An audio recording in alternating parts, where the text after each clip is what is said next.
Yeah. All right, and welcome back, guys. We are here on floor one. Excited for another day. We're starting a brand new series. We got a lot of stuff going on today. But today is actually Super Bowl Sunday. But by the time you get this, you probably know who the winner is. So I'm gonna guess right now, and I'm gonna say the 76ers. Wait, is that right?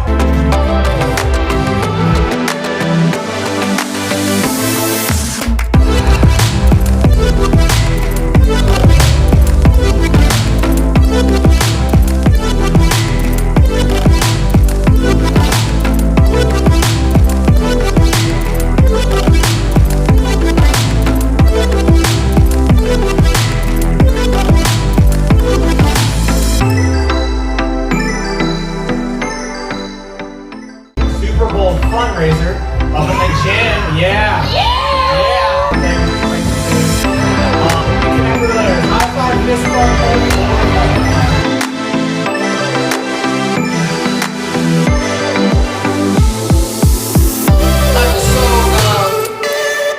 When Millie was 11 and Jeremiah was 6, they got in this big fight.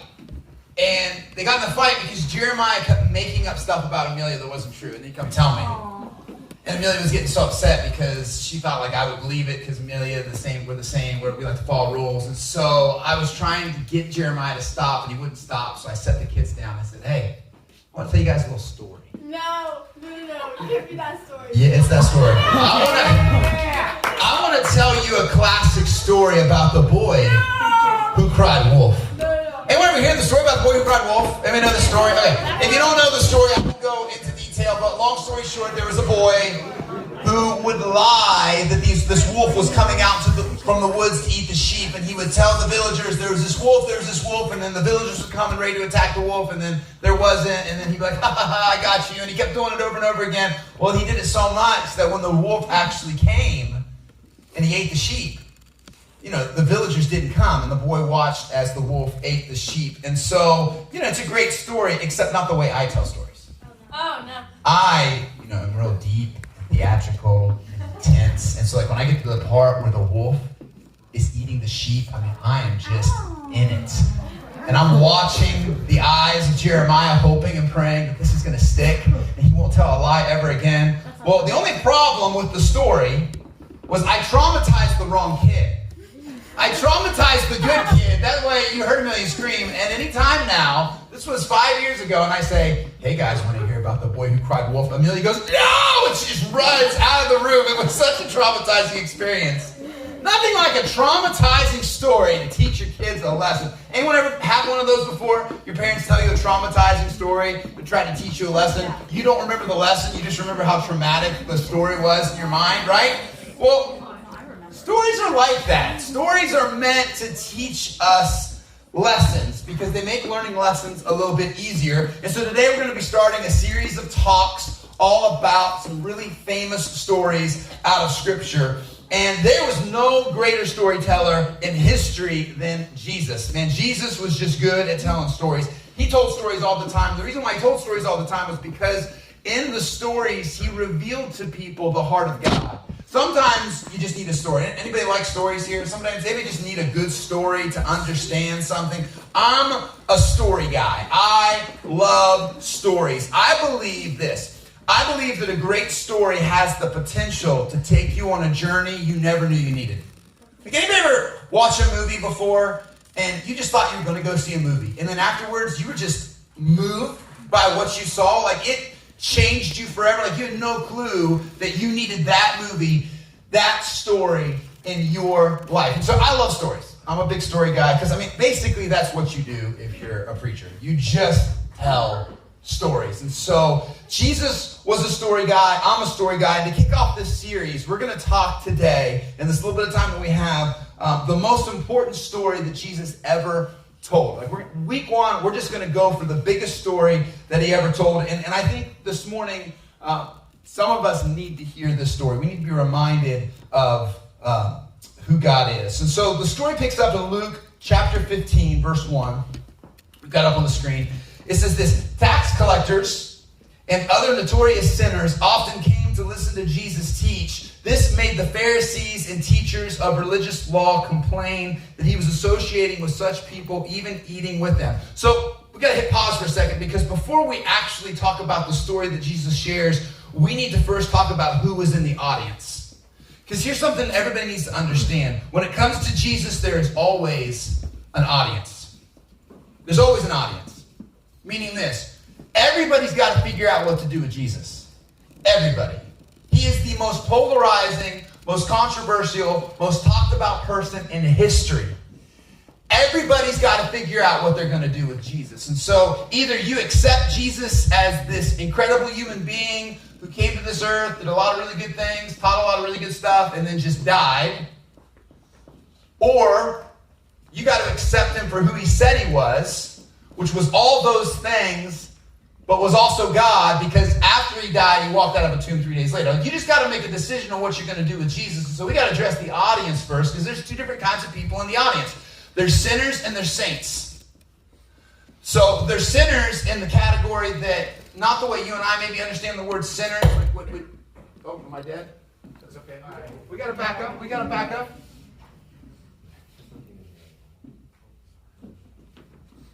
Devin, did you sabotage? I just said I'm sorry. You're loud enough, you're fine. I know I'm loud enough and fine. I like to hear myself talk, Sarah. I like to hear myself talk, all right? Whatever. All right, so sinners in the sense that you and I understand the word sinners because we think of sin. Like when you do something wrong, that it's sin. But in Jesus' time, when people were called a sinner, it was actually a label. So sinners were the outcasts. So when people saw them, and they saw people who were on the outside of society. So this was your poor people, this was your homeless people, this was your disabled people, this was prostitutes, this was people of ill repute. They were labeled as sinners. That was the actual term. When people looked at them, they said, that's a sinner. And so one side of the room listening to the story is a bunch of these people labeled sinners. And the other side of the room is a bunch of people labeled saints. They're the religious people, the people that appear to have everything together. So two very interesting people groups about to listen to this really important story. Because when it comes to Jesus, there's always an audience. And you and I, this morning, we're gonna land in one of those spots. We're gonna be a sinner or a saint. And so you have to decide which side of the room you're on. Everybody here has to decide which side of the room you're on. Now here's why that's important. You really need to know what side of the room you're on when it comes to Jesus, because when whatever side of the room that you choose, the side that you're sitting in, ultimately determines the story that you hear. So you got to figure out what side you're on, because the side you're sitting on determines what you're hearing. Here's why I think a lot of us struggle in our relationship with Jesus. I think we struggle with Jesus because we're sitting on the wrong side of the room. I think we struggle with Jesus because we're listening. We're sitting on the wrong side of the room. And because you're sitting on the wrong side of the room, you may be misunderstanding what God's trying to tell you and what he's trying to communicate to you. And so a lot of times we think that we've got, like, God has a problem. Church is a problem. But the reality is maybe we got the problem. And the reason why we're not hearing God so clearly is we've chosen to sit on the wrong side of the room. And what side of the room you sit on and where you identify in the story makes all the difference in how your life is changed by God. So Jesus jumps into the story and he says this: once there was a father with two sons. The younger son came to his father and said, "Father, don't you think it's time to give the share of your estate that belongs to me?" So the father went ahead and distributed among the two sons their inheritance. So let's hit pause a second. There's a father, he's very wealthy, he's got two sons. And one son, the younger son, wants his inheritance. Now here's why this is such a big deal, because in order for you to get your inheritance from your father has to die. So what he was saying to his dad was this: it would be better for me if you were dead. Because I really don't love you, I just want the stuff that you give me. So instead of me waiting for you to die, how about you just give me the stuff and then I can just leave this family? Because I don't want to be a part of you and I don't want to be a part of what's going on here. I just want to go do my own thing. And so the father gives the son a part of the inheritance. He gives him his inheritance, and it says, shortly afterward, the younger son packed up all his belongings. He traveled off to see the world. He journeyed to a far-off land where he soon wasted all he was given in a binge of extravagant and reckless living. And with everything spent and nothing left, he grew hungry, for there was a severe famine in that land. So he takes his inheritance, which is a considerable amount of money. It should have been enough that he could live the rest of his life comfortably, because that's what an inheritance is, and he blows it. He just blows everything. And he's got nothing, and then a famine hits the land, and now he's hungry, and he's broke, and he's homeless. And it says he begged a farmer in that country to hire him, and the farmer hired him and sent him to feed the pigs. And the son was so famished that he was willing to even eat the slop given to the pigs because no one would feed him a thing. Like, you know that you have hit bottom so bad when you want to eat trash. And so here's this part in the story where we got to stop and we got to ask the question. No, don't do that. We got to stop and ask the question.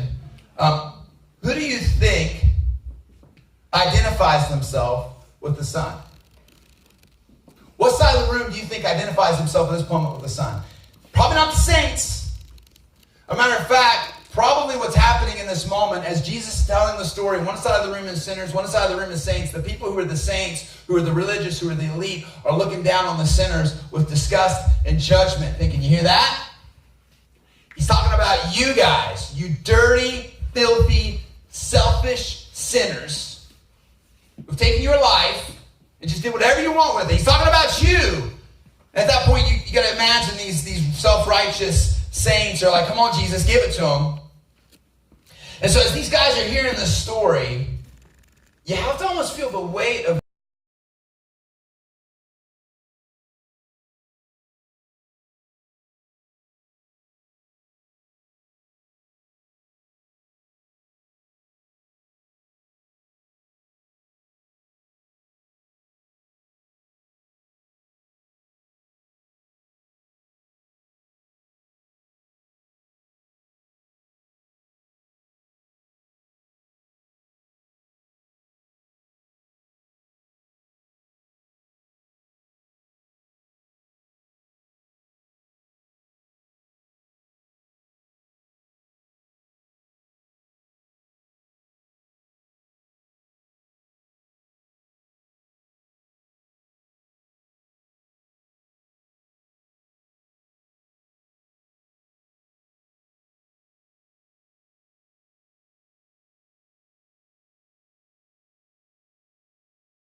all right, let's bring him in. How many of you would identify with this kid? How many of you, if you're really honest with yourself, there was a moment where you were really close to God? Like, so close. And at some point, you don't even know how it happened, you just wanted God's stuff instead of God. And you made a decision. Maybe you didn't go up to God and have a weird conversation like, hey, give me your inheritance and I'm just going to run. But maybe you decided that all of this stuff outside of God is more important than everything I can get with God. And you just went for it. And I wonder how fast it took for you to realize that all that stuff was a waste of time, and it left you broken, and it left you hurt, and it left you bitter. But you don't know how to go home. And so what happens is we just try to make things worse by making things worse. And then for some of us, and it's a weird thing what I'm about to say, but it's my prayer that some of us would experience what this kid experienced. Because for some of us, we're never going to change until we realize we're eating trash. Like that awful, disgusting moment where you realize that what I'm doing? Oh. What is this? It's like that awkward moment. Hopefully you've never had this, but if you've ever been to a restaurant and you had that awkward moment where you had a hair in your food, and you didn't realize it until you realized it because it's in your mouth, and then you're just done. You're just like, check, I'm out. Like, it's that, but way more intense. It's that moment where you like look in the mirror and you're like, oh my goodness, what am I doing with my life? I think there's some of us here that are struggling with that right now. And it's my prayer that all of us experience what it's like to taste trash at one point or another, because sometimes it takes tasting trash to realize just where you're at. So something incredible happens in the story, something that changes everything. It says that humiliated, the son finally realized what he was doing. He came to his senses. He realized how bad he messed up, how far he had run, and just how broken his situation was. And here's something that you and I need to understand. Despite the fact that we live in a world that is trying to control us, manipulate us, judge us, despite the fact that you've got friends in your life that honestly, and you know this, if you would just be real, they want what's for them, not what's for you. And some of us, we're in relationships right now, and those relationships are not healthy, and they're not balanced, and it's all about what they want and not what you want. And even some of us, and I hate it, but even some of us, we're in families right now where, listen, our parents or our guardians or our siblings are not doing a good job loving us well, and what they want is for them and not for us. Despite the fact that a lot of us live in that, it does not change the fact that your future is your fault. I just want to say this out of love. And I'm sorry for some of you that have been through some stuff and are going through some stuff. And I hope you hear this, because this is that kind of taste and garbage moment. Just because the world has been crappy to you, it doesn't give you the right to make bad decisions. It doesn't. Because your future is your fault. You get to decide what happens next. Now here's why this is so important, because in this kid's lowest moment, he's eating garbage. He comes to his senses and he realizes that the person that's going to make the change is him. So here's what he says. He says, he thought, there are many workers at my father's house who have all the food they want with plenty to spare. They lack nothing. He says, why am I here dying of hunger, feeding these pigs and eating their slop? He says, I want to go back home to my father's house, and I'll say to him, Father, I was wrong. I've sinned against you. I'll never be worthy to be called your son. Please, Father, just treat me like one of your employees. So the young son set off for home. So what does he do? What does he do? You've heard me tell this story before. He starts working on the speech. Now listen, if you don't know what it means to work on the speech, then you either are just a really good person or you haven't got a lot of trouble. Because what happens when you get in trouble? You start working on the speech. Because you know you're going to have a face-to-face with mom and dad, and you got to figure out, first off, which parent do you talk to? Because one parent's soft, one parent's hard. If you got two soft parents, man, bless you. You are lucky. You got two hard parents, I'm so sorry. Life just gave you that card. It's like, I don't know who to work. My mom was the one I worked. I worked on my mom. You get the speech, and you go to the parent that's easy, and you just throw it out there. You put the excuses on the table, and you try to get yourself back in their good graces, and that's what the son does. He starts working on the speech. He gets up, and he says, what am I doing? I'm eating freaking garbage. I can go home and I can work for my father and I can get treated better. I mean, I'll be a slave for him, but it's better than being a slave for somebody else. So he starts to head home and he starts to work on the speech. Now, here's why this is an important part of the story. You got two people in the room, right? You got sinners and you got saints. You got the saints on one side of the room being like, Yep, this is what happens, you filthy sinners. You just get up and you realize how messed up you are, and you're going to go home, and guess what? Dad's going to give it to you because you deserve it. And they're just sitting there with their arms crossed, like, come on, Jesus, give it to him. Tell him what it's going to be. And then the sinners on the other side of the room, here's what they're wondering. They're wondering the thing that they've always been wondering, because their entire lives, all they've ever heard from the saints across the room is, you're not good enough for God. And so what they're wondering is this: what's it going to take to get back to God? And I just wonder today, how many of us has that been your question? I wonder how many of you this week has that been the thing that has kept you up at night? Because there was a time when you were so close to God and something weird happened. You don't even know how it happened, but you wanted God's stuff over God and you got lost. And you want nothing else than to come back, but you don't know what is it going to take to come back to God. This is the question for those of us who are on the outside.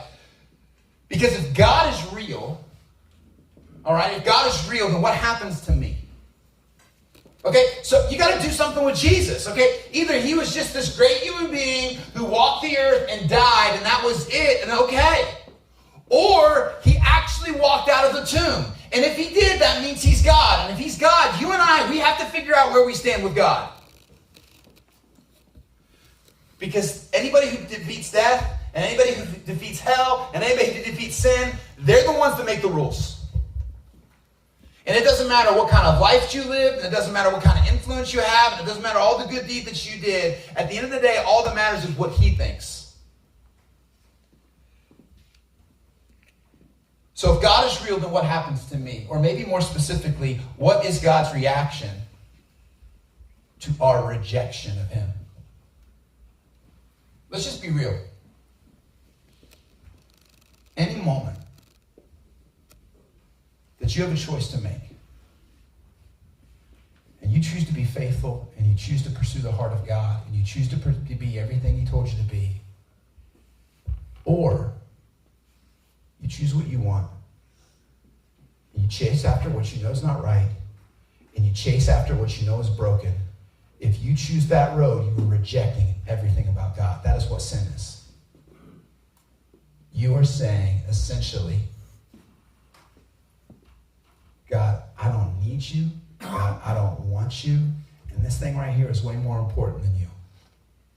So I reject your love.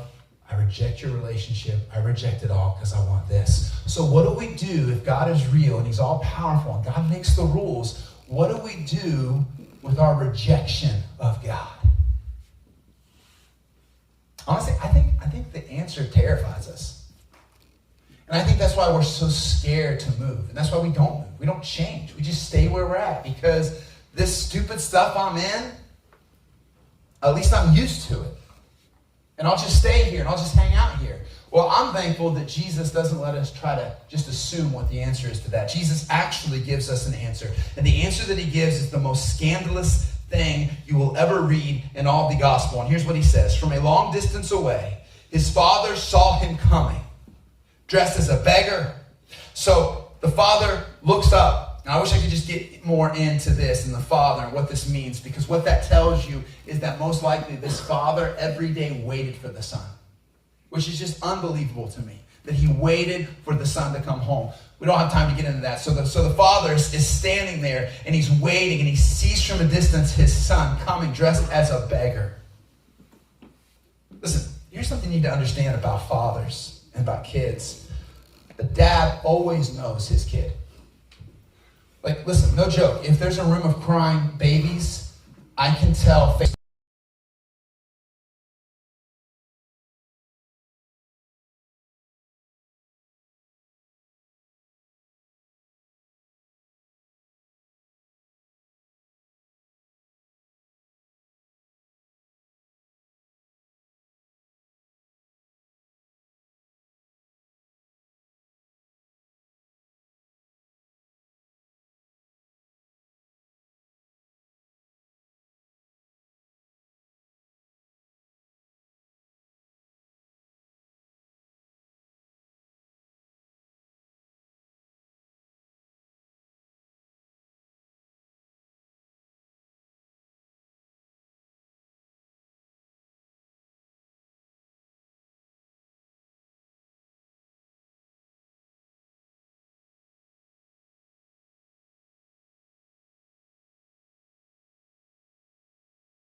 God's reaction to our rejection. And it's unbelievable.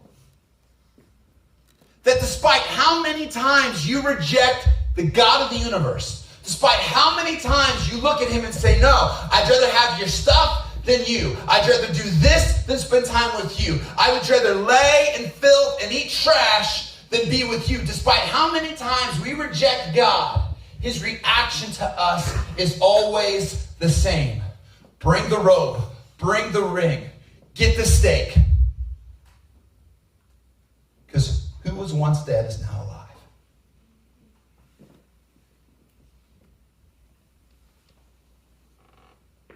Let me tell you why this story is so important and why we want to kick this story off in week 1.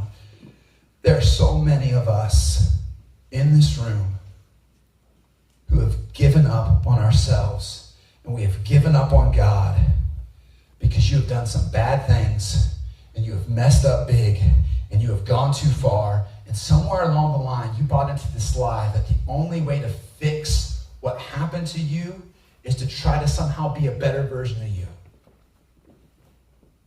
And so you go for a 2.0 version, a 3.0 version, a 4.0 version of you, a 5.0 version of you, an after snow camp version of you. Let's just wait till summer camp and I'll get things straightened up version of you. Let's just wait till high school's over and I can get to summer and I'm not around these people anymore version of you. Hey, let me just delete these apps that I know I shouldn't be looking at version of you. There's all these versions we create thinking that if I just get to that one thing and I become that one person, I'm going to fix it all. And I can be who I need to be. And you can't fix it.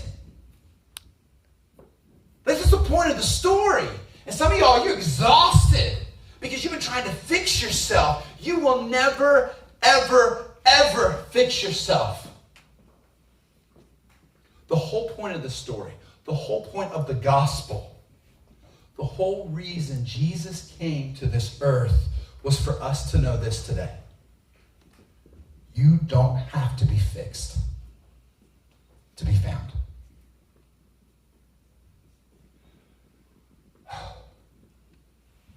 You don't have to be fixed to be found. The entire point of the cross is that no matter who you are, where you are, or what you're doing right now, Jesus will never give up on you.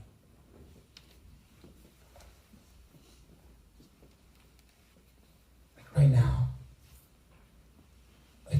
There are some of you right now, you're in some just dark stuff. Like you're just in some trash. Right now, he's not giving up on you.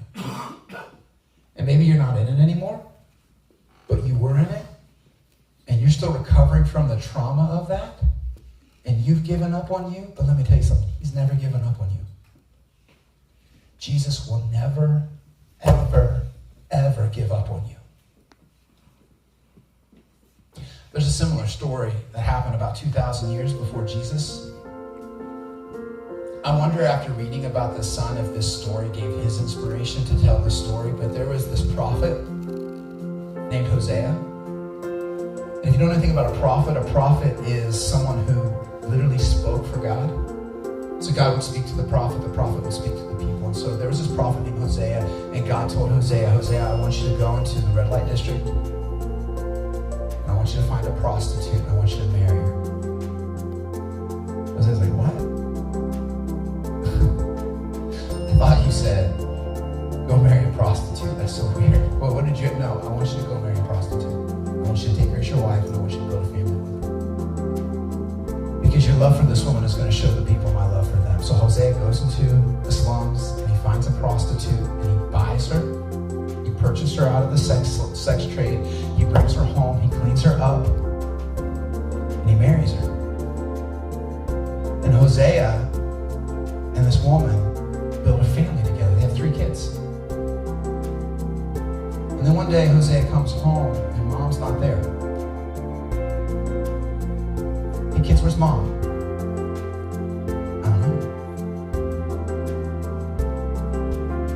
Starts walking around trying to find her. He can't find his wife. Been a couple days. He doesn't know where she is. He doesn't know if she's okay. But he starts to go out to the town to figure out where she might be. Has anybody seen his wife? He comes to find out that his wife, she went back to being a prostitute. She left her family. She left security. She left a man that would love her and honor her and treat her. And she went back and she sold herself back into prostitution. So God said, Hosea, I want you to go buy her back. I want you to bring her home. So Hosea heads back to the slums. Imagine how dirty that had to be. Imagine the doors that you're knocking on, the inappropriate things you're walking in on to try to figure out where your wife is. And he's having conversations with men. Hey, man, you see my wife? Oh, hey, man, sorry. Sorry, man, I didn't know you two were married. I didn't know that was a thing. Yeah, man, I saw her last week, but I don't know where she's at now. I think she's down in this other town or whatever. And so Hosea just keeps knocking. He just keeps looking for her. And so finally he finds her. And she's up for auction again.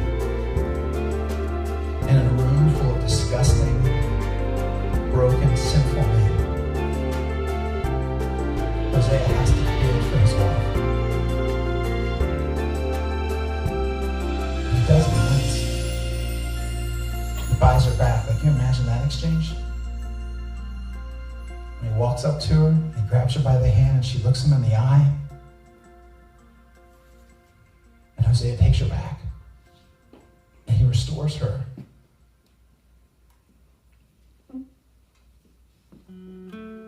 You got to figure out what side of the room you're sitting on today.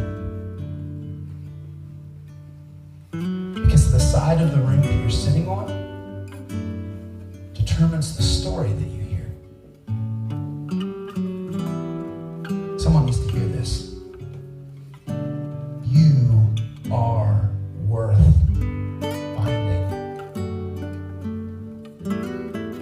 You're worth finding. And it doesn't matter how many times you sell yourself out to your sin, and it doesn't matter how many times you run away from the King of this universe. Jesus will never, ever give up on you. Ever. But your future is your fault. And some of y'all, you gotta stop playing. You gotta stop playing this game called church. Because it's not a very fun game. And we never win it. Like this relationship with God, it can't be a game. It can't just be a once a week, show up kind of thing. It can't just be a, hey, every 6 months when we go to camp, let's just get it straightened out kind of thing. God loves you too much to play a game with your heart, to play a game with your soul. God wants a relationship with you. God wants to pull you out of the dirt. And he wants to restore you. And he wants to set you in the place that he sees you. Like here's the thing, I'm gonna close out with this last thing and then I'm done. My kids do a lot of things that frustrate me. Oh man, they do a lot of things that frustrate me. I mean, I can't tell you the amount of conversations I have with myself over my children. And in the middle of it, like I question who I am. Am I a good parent? Am I doing the right job? Am I doing all these? Like, there's a lot of things that eternally happen with me and my kids. But let me tell you something about my kids. It doesn't matter what they do. Where they go, how messy it gets. At the end of the day, they're my kids. And not only could something that they do never change how I feel about them, but you better watch out if you talk bad about my kids. Like, I get instant rage. Like, I feel my face get hot. I have an unhealthy overprotection of my children. I once destroyed a chair because Jeremiah slipped over. Literally destroyed the chair. I took it outside and I just smashed it to pieces. Apologized to my wife and then bought the same chair back. Listen, I'm a broken, sinful, selfish, confused man. But I love my kids. But I love my kids hard. Man, if I can love my kids like that, how do you think the perfect God of this universe feels about you?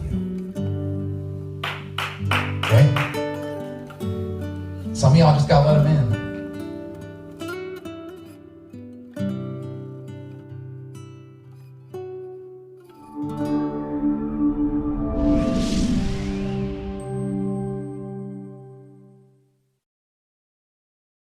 All right, welcome, and this is episode 3. We're now into a new series. We're in the series called Storyteller. This is by reverse. My name is Alex Perez. We got Adam Myers, youth pastor, father. Yeah, youth pastor, father, and student motivator. Yes. And also behind all the social media stuff too. Right now, yeah. Right now, We're looking for someone though. Yeah, we're hiring. If you're willing to accept $0 as your paycheck every week, we'll take you. We will take you on. We'll take you on. All right. So, anything going on this week? Actually, today's February 2nd. Yes. Couple things today. Groundhog's Day. It's Groundhog's Day. I don't know if he saw a shadow or not. Did Punxsutawney Phil? Is that what it is? Punxsutawney Phil. Did he poke his head out? I don't know. I was too busy selling soup, baby. Super Bowl. Today was Super Bowl, and we did a fundraiser today. It did very, very well. We highly appreciate that as a youth group. So now we can start taking everybody to camp. Yes. Yeah, well, a couple more soups we got to sell to everybody camp. But but no, it was great. Big turnout by the church today. We crushed last year's number, and man, we are so thankful. North's they always show up. Yeah. It's a great place. It's good.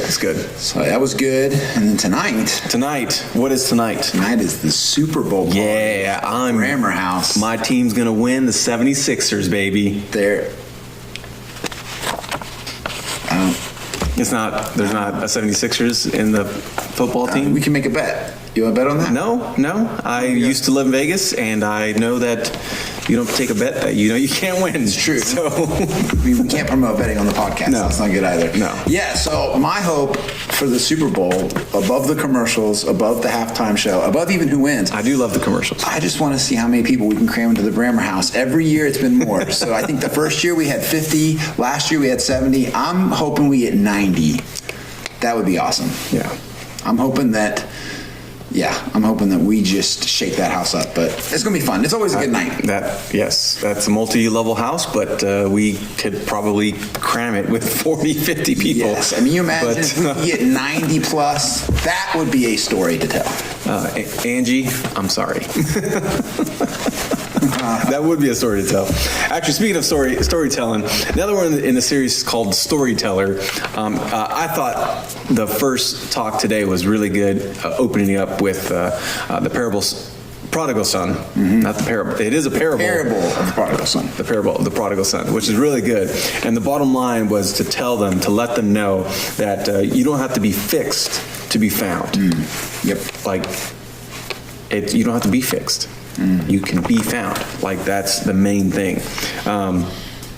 And we want to make sure our students know, or that they can see that they can have a relationship with God regardless of the mistakes of the past. Yeah. So, you have the mistakes, but you can have a relationship with God. It doesn't stop that. I think one of the things when I read that, I hear, when I show up to a church, lightning's going to strike, or the building's going to catch on fire.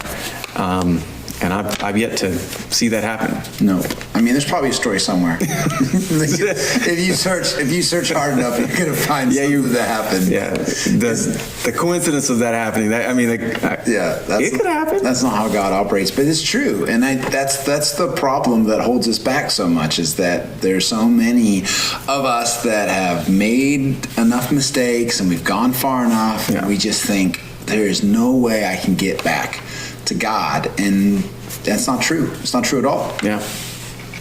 So with this whole Storyteller series, I kind of like, because it's the name, and you can see the books and the design behind us. It's just about the stories that we tell, the stories that we live, the stories that we hear about, the stories that we write about, and the stories that we're living. So, if you do walk into a church and lightnings and catches on fire and then you get saved. Like, we want to hear about that story because that's a really good story. That's a really good story. So that you should get saved. If you walk into a church and does all those things, you better get saved. You better get saved because it's time. Speaking of story, let's start from the beginning. Back in the day, is there a storybook or a story that you remember the most, or you remember from back in your childhood? Yes. Berenstain Bears, Don't Talk to Strangers. Okay. That book was terrifying. So the Berenstain Bear books was a series of books, and each one was meant to teach you a life lesson. And they did the one called Don't Talk to Strangers. Right. And just straight up, the book was creepy from the beginning, because the whole point of the book is to scare you into never talking to a stranger again. And there was this moment in the book where the papa bear is talking to the baby bear, and he's telling him a story of this duck. It was this woman duck, and she was out shopping, and she met Mr. Fox. And Mr. Fox was real cunning and sly, and so Mr. Fox talked Mrs. Duck into coming over for dinner. Okay. What Mrs. Duck didn't know was she was dinner. And Mr. Fox ate Mrs. Duck, and it was terrifying. It was terrifying.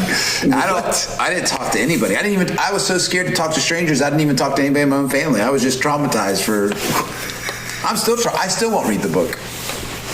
That was it. I'll never forget that This book. was a kid's book? Yes, it was terrifying. It was a kid's book. Mrs. Duck. I guess technically they're not cannibals. They're actually eating the food chain. Yeah, so, I mean, I guess she thought she was coming over for dinner. She was dinner. She was dinner. Wow. Yeah, that was scary. Man. So, actually, thinking about this question for me, I don't remember what was big was like the Cat in the Hat, the Dr. Seuss books. Yep. Like, those were memorable, and not only were they memorable, but they keep getting brought up every year after year after year. It's like, oh, the Cat in the Hat. Like, yeah, I remember Green Eggs and Ham. the classic. I was reading the Cat in the Hat book to my 6-year-old. Yeah. The other night. So they're kind of those eternal books that just never go away. Yep.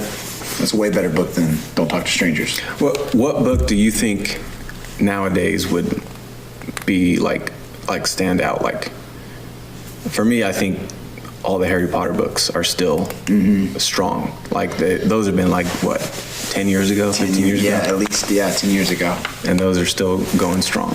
Yeah, for sure. And every time Harry Potter-ish comes out, then people kind of go nuts over the books again. But yeah, that was a long time ago. Yeah. But there's a Harry Potter world, and there's all sorts of crazy things. Yeah, I miss when those books came out. That were exciting. There's something special about reading a story. Yeah. Stories are really powerful. Yeah. And I mean, so there's things that like are memorable out of all of those books. So why do you think that stories are so memorable and can affect us so much? I think it's because we want to be a part of something that's bigger than us. We want to be a part of the story. Yeah.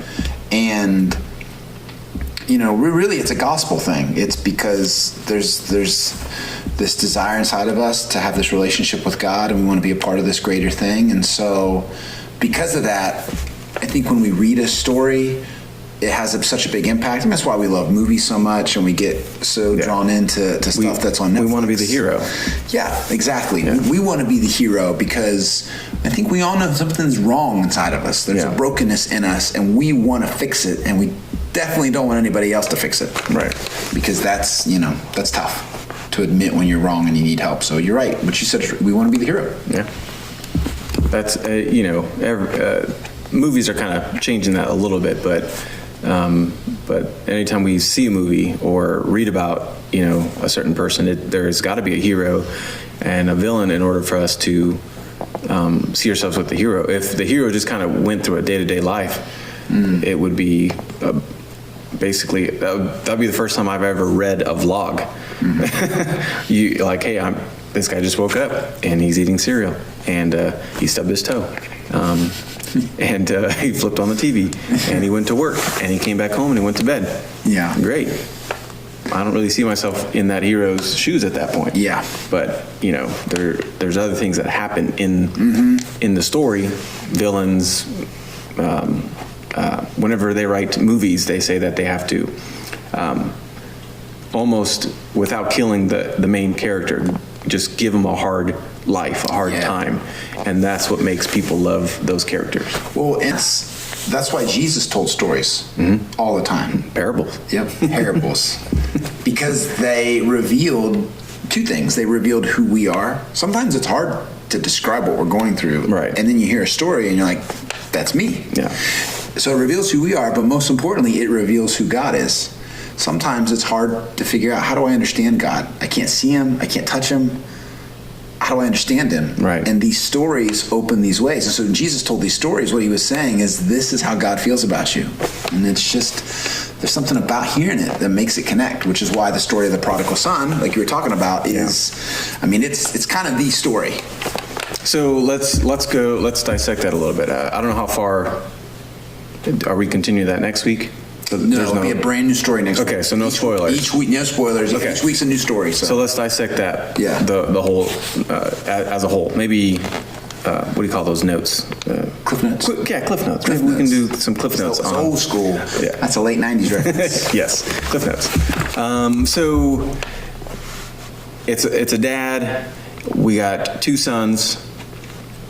I don't remember if is there a whole family that lives there in that big mansion of a house? They don't really talk about it. I guess you can assume so, but we know for sure there's two sons.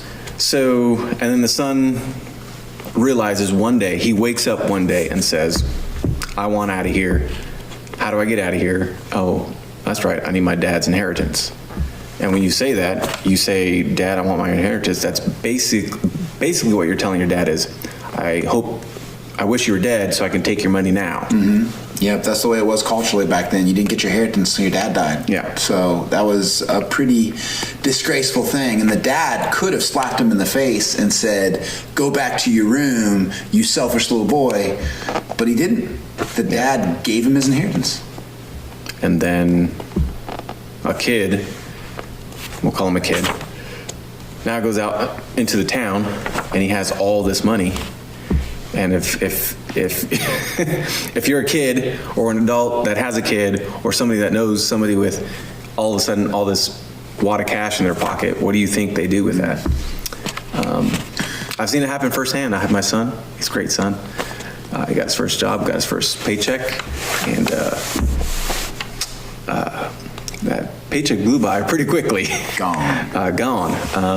He wasn't investing in the stock market. It was definitely not investing because there's no return on investment of what he purchased. So definitely not investing. So it was all fun and games. So he did that. He blew his money. And then back in the day, what happens when you blow your money? Yeah, you had nothing. And so he was just, he was poor and he's living on the street, and he actually ended up selling himself off as a slave, and his job was feeding pigs. And it's bad because at one point he's so hungry and so desperate he actually longs for the trash that the pigs are eating. And if you want to know if you're rock bottom, that's how you know if you're rock bottom, is that when you realize that you're eating trash and you're okay with it. And that's where he was. So he went from having everything to having absolutely nothing. And then that's when you come into the realization if I were him, I would go back home groveling at my feet. And actually that's what he did. And then at that moment in time, what does your parent normally do? If I would have been brought home from being gone or running away from home and police brought me back, my mom would have slapped me down, taken a belt or whatever it is they did back in the day to spank you and say, don't ever do this again. This hurts me more than it hurts you. I love you, as they're spanking you. Yeah. But prodigal son dad. Yeah. he did the opposite of that. Mm-hmm. Yeah, that's the question. That was the question we posed. Like, what is God's reaction to our rejection?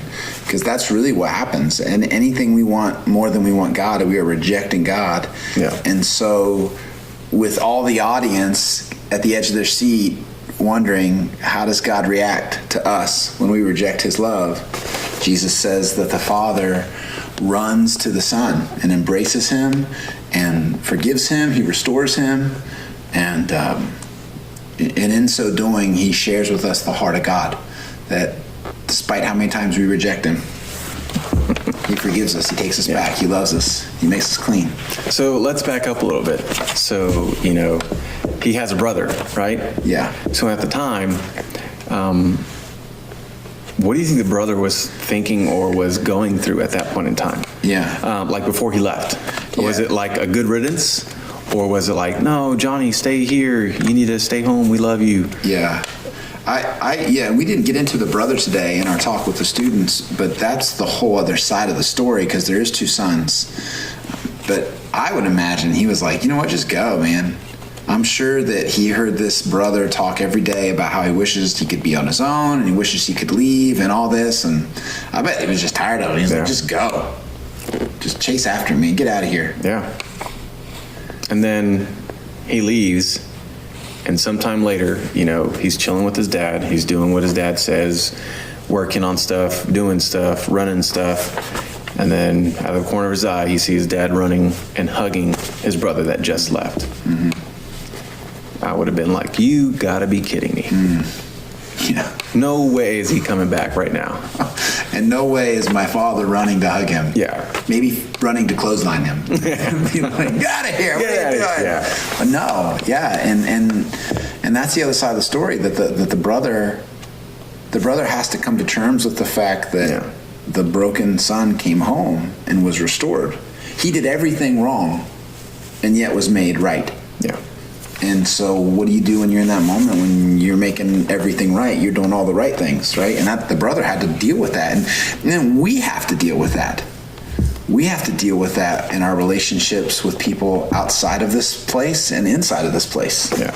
Because we have to respond the way the Father responds to the broken. Yeah. So the people outside of this place, there's a question that's posed here that says, what message do you send others by the way you treat them? Mm-hmm.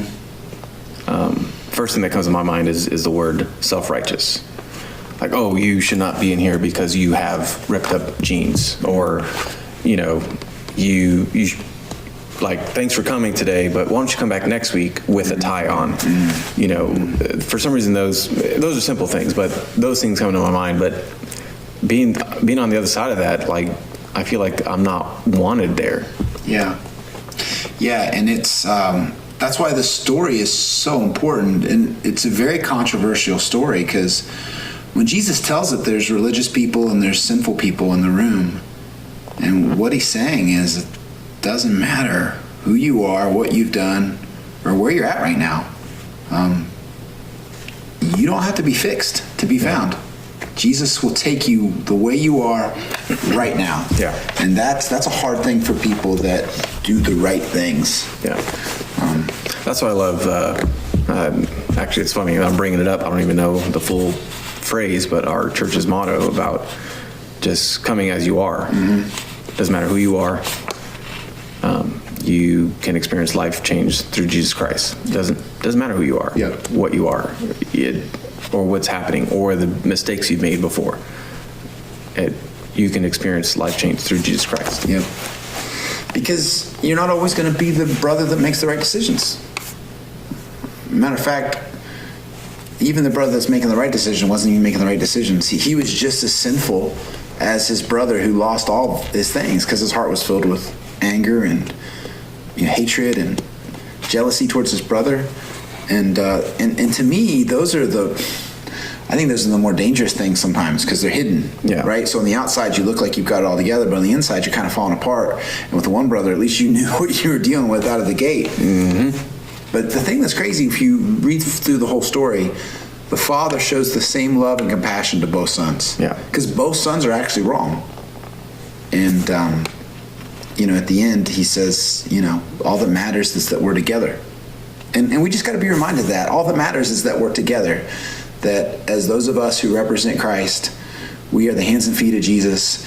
And when we reach out to people and love people and listen to people and pursue people, all that matters is that you get here and we're together. That's what matters. Yeah. So when they get here and we're together, sometimes they feel like, they've had a lot of mistakes, and lightning's going to strike, or something's going to burst into flames or something like that. So what do we need to do to make sure that they feel welcomed, loved? I think we just need to be, first and foremost, understanding, and we need to be loving.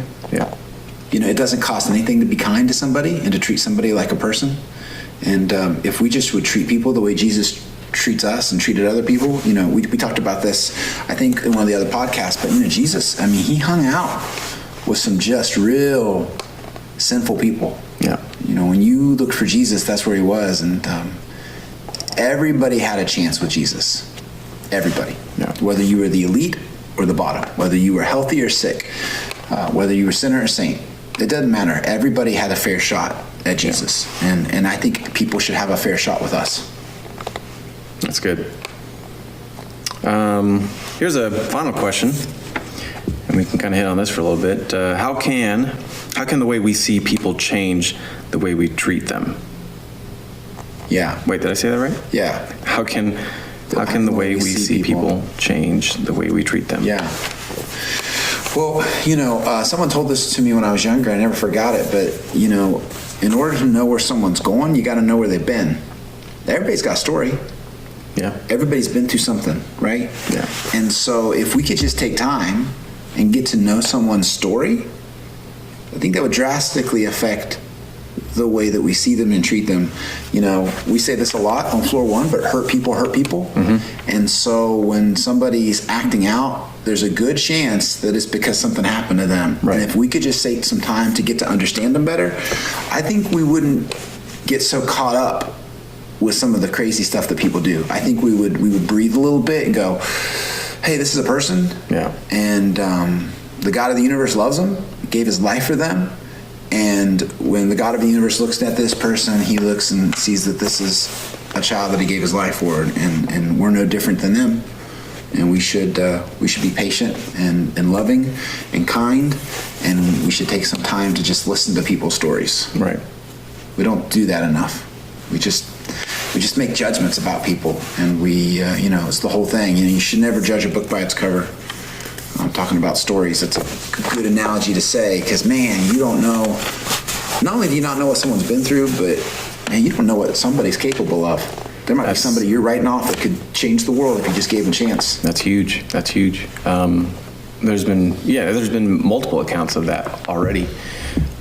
Just some in the media and some, in local towns that, they never gave anybody a chance, but finally they let them do something. They ran the city or the town, or they became a principal, or they became, they let them, have these things, and now look at them. They thrive in those areas because they were given that chance by someone who got a chance to look at them or get to know them, and not judge them by, their cover. Yeah. Yeah, that's big. And, praise God that Jesus, he gives us that grace and that mercy. Yeah. Because we definitely don't deserve it. And, that was one of the things we said to the students today, and we just want to say to those watching at home, we don't know where you're at right now. We don't know what you're doing. But we do know this, that you are worth finding. And, Jesus is crazy about you. He gave his life for you. And I think some of us, we just need to stop running. And we just need to let God catch us. Yeah. And just bring us back in, because you do not have to be fixed to be found. Exactly. That's good news for somebody today. Yeah, and actually we're at time, but I definitely appreciate that, because we all need to hear that, So speaking of time, we are always open for you guys to come down. So if you are a student, at North Parker Reserve Baptist Church is where we meet on floor 1 at 9 o'clock, 11:30.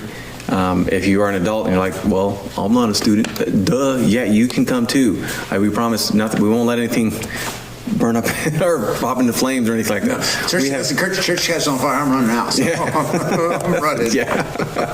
So well, you're welcome here too. So come on down. Yeah. So other than that, we appreciate you guys listening to us as we kind of fumble through these podcasts, as I'm doing with my words. But hopefully, there's something in this that you can take away. And if you want to continue the conversation, we love to find you on social media anywhere. We have an Instagram, a Facebook, and Twitter that we're running, all kinds of conversations on. So we'd love to see you there. Yep, absolutely. You guys have a great week. All right. Thanks. And cut, I think. Oh man, I forgot to hit record. Just kidding.